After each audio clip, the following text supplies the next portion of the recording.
E aí pessoal, eu sou o Diego do canal Mangás e Mais e hoje trago para vocês mais um vídeo, desta vez falando de um assunto bastante importante e que preocupa boa parcela da nossa comunidade consumidora de quadrinhos. Inclusive várias discussões eu já presenciei até no nosso grupo de WhatsApp e é uma preocupação válida, tá? Mas que não é o fim do mundo. Vocês podem ver aqui já que eu estou com a notícia aberta, né? A justiça decretou então, durante a semana passada, mais precisamente dia 6 de outubro de 2023, a falência da Saraiva, que já foi a maior livraria do Brasil. Então eu estou aqui no portal, né, da revista Exame e aqui a notícia diz que a Justiça de São Paulo decretou a falência da rede de livrarias Saraiva. O pedido foi feito pela própria empresa, que já teve a maior rede de livrarias do país, em meio ao processo de recuperação judicial por causa de uma dívida de 675 milhões de reais. Então, a decisão do juiz Paulo Furtado de Oliveira Filho indicou que foi descumprido o plano de recuperação judicial e determinou a suspensão de ações e execuções contra a empresa, além da apresentação da relação de credores. Ou seja, o que vai acontecer agora? O administrador judicial, né, dessa massa falida, ele irá fazer leilões, né, vender todo o possível que ainda exista em nome da empresa Saraiva. E aí o que conseguir arrecadar eles usarão para pagar os credores. E, infelizmente muita gente vai ficar sem receber ou então não receberá a totalidade daquela dívida. Uma notícia preocupante aqui dentro desta notícia é que são mais de 30 editoras que têm dinheiro para receber da Saraiva e que infelizmente receberão muito pouquinho. Isso se chegar a vez deles, né, de receber essa quantia. Então, para quem não conhece, a Saraiva foi fundada em 1914. Tem aqui todo o histórico da Saraiva, tá? Eu irei deixar esta notícia, o link para essa notícia na descrição do vídeo, se você quiser ler ela por inteiro. Mas assim, o que causou, né, esse problema não só na Saraiva, também na Livraria Cultura, né, que está em uma situação bastante precária, bastante semelhante. Quem estudou administração sabe que as empresas, as organizações, elas funcionam como organismos orgânicos, tá? Como se fossem seres vivos. E elas estão inseridas dentro de um contexto ambiental que, no caso do mercado brasileiro de livrarias, né, foi bastante impactado nos últimos anos. Então, além dos crescentes aumentos de preços, né, que na verdade não são uma causa, eles são uma consequência de um problema que vem anteriormente, nós também tivemos o período, né, de pandemia, com os decretos que fechavam o comércio. Isso prejudicou muito a economia e impactou a Saraiva. Eu sei que o problema da Saraiva vem de antes, tá? Mas isso também ajudou a prejudicar ainda mais, né, a situação financeira da empresa. A entrada da Amazon no mercado brasileiro com certeza é um fator importantíssimo, né, que impactou muito essas livrarias, mas talvez o principal ponto foi a sua incapacidade de se adequar a essas mudanças de mercado. Veja bem, você tem uma migração das formas tradicionais de consumo para os e-commerce, né, para o meio digital. Eu sei que a Saraiva tinha um site, um portal, né, de vendas bastante considerável. Eu, inclusive, fiz várias compras no site da Saraiva. Porém, entretanto, ela ficou com verdadeiros elefantes brancos, né? Então, você imagine lojas do tamanho de 4.000 metros quadrados, a quantidade de receita que ela precisa gerar para ser sustentável.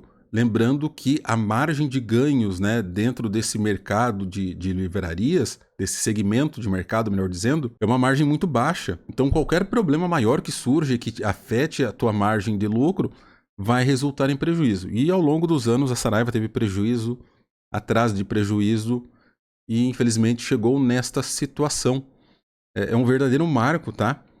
Dentro desse segmento, né, de livrarias, porque a Saraiva foi a maior de todas. Porém, isso não significa o fim do mercado de livrarias aqui no Brasil, tá? Os abutres do catastrofismo podem aí se acalmar, né, sentar no poleirinho, porque, como ocorre na natureza, quando você tem uma espécie dominante que deixou de existir devido às mudanças ambientais, outras espécies surgem, né, ou outras espécies têm o espaço para ocupar aquele nicho que foi deixado vago. E aqui nós temos uma outra notícia, agora do portal Infomoney, né? Esse artigo é escrito pelo Yuri Santos, ele nos diz, né, a chamada aqui é: sobreviventes do mercado de livrarias estão em plena expansão. Olha só, você que está achando que as livrarias estão morrendo, não.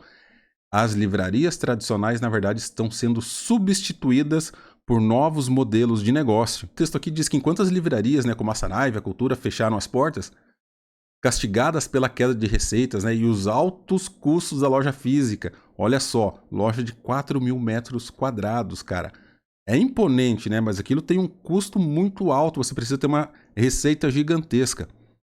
Então, continuando aqui, outras redes juntaram os cacos dessa crise e vêm ocupando o espaço deixado pela Saraiva e pela Livraria Cultura. Então, de olho na experiência dos antigos concorrentes, elas buscam trilhar caminhos novos e evitar os erros de quem não sobreviveu às mudanças desse mercado. Então nós temos aqui alguns exemplos, como a Leitura de Minas, a Travessa do Rio de Janeiro e a Livraria da Vida, que é de São Paulo.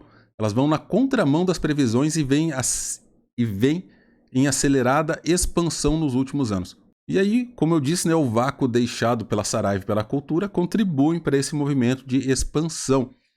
O importante aqui é que essas livrarias que estão ocupando o espaço da Saraiva e da Cultura não caiam no mesmo erro, não cometam o mesmo erro de utilizarem espaços gigantescos, né? Nós sabemos que pode até não estar havendo uma recessão no mercado de livrarias com relação ao consumo, né? A entrada de novos leitores. Isso se tornará um problema em breve, mas talvez ainda não. E essas novas livrarias precisam ficar atentas, né? Para não, como eu disse, não incorrerem nos mesmos erros.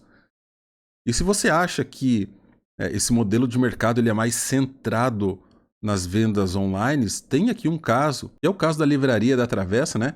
Que já chegou a ter 13% das suas vendas de livros realizadas em canais digitais, e hoje esse número está em 6%. Claro, você concorrer em meios digitais hoje está mais difícil justamente por causa da Amazon, né, que tem uma política de preços bastante agressiva com relação aos concorrentes. E como que a Livraria da Travessa lida com isso? Volta, né, foca as suas vendas para a venda física. Eu não compro mais fisicamente, até porque aqui na cidade que eu moro não existe mais nem banca de jornal, para vocês terem uma ideia. Porém, se eu tivesse a oportunidade, eu gostaria de ver, né? A experiência de você estar com o material físico em mãos antes de fechar um negócio é um único, tá? Os meios digitais não conseguem te proporcionar isso. E a grande maioria das pessoas que consomem quadrinhos aqui no Brasil ainda são, né, de uma geração que gosta de ter um contato físico. Eu, no caso, né, e no caso de muitas outras pessoas, não existe mais essa possibilidade, então a gente acaba se rendendo aos meios digitais. Outro ponto interessante aqui é que um dos sócios, né, da Livraria da Travessa, ele acaba abrindo o jogo. Isso não é muito comum, né? Ele diz que o faturamento das livrarias ali da rede que eles têm está na casa dos 110 milhões, e olha só, a margem de lucro é de 5%, tá? Não é que eles ganhem 5% na venda de livros, mas assim, depois de pagar todos os custos envolvidos, mão de obra, aluguel desses espaços, sobram 5%. Como eu disse, é uma margem significativamente baixa. E olha só a questão que eu falei de se moldar ao ambiente, né? A aposta da maioria dessas redes que são citadas aqui no artigo tem sido por espaços menores, com cafés, né, atendentes que entendem e que gostam de livros, espaço para leitura e cópias à disposição do público. Eu sei, não é a livraria que nós, de uma geração mais velha, estamos acostumados, né, ou nos acostumamos. Mas é uma mudança que elas precisam fazer se elas querem continuar existindo dentro do mercado. E isso acontece em diversos segmentos, né, de mercado, como por exemplo os postos de combustíveis, que até há alguns anos vendiam apenas combustíveis ou derivados, né, para os carros como óleo, enfim. E agora eles precisam, né, recorrer às lojas de conveniência, por exemplo. É a forma que eles encontraram para sobreviver no mercado, né, cada vez mais concorrido e também com margens bastante reduzidas, assim como ocorre com o segmento de livrarias. Então, se você está preocupado com o fato de que as livrarias irão deixar de existir, olha, a livraria física é uma possibilidade, mas eu não vejo essa possibilidade em um curto ou mesmo um médio período de tempo. Talvez daqui 15, 20 anos, né, de fato elas deixem de existir, mas ainda há bastante espaço e elas podem continuar evoluindo e se readequando às novas mudanças de mercado que porventura surjam. Em resumo, não se preocupe, tá?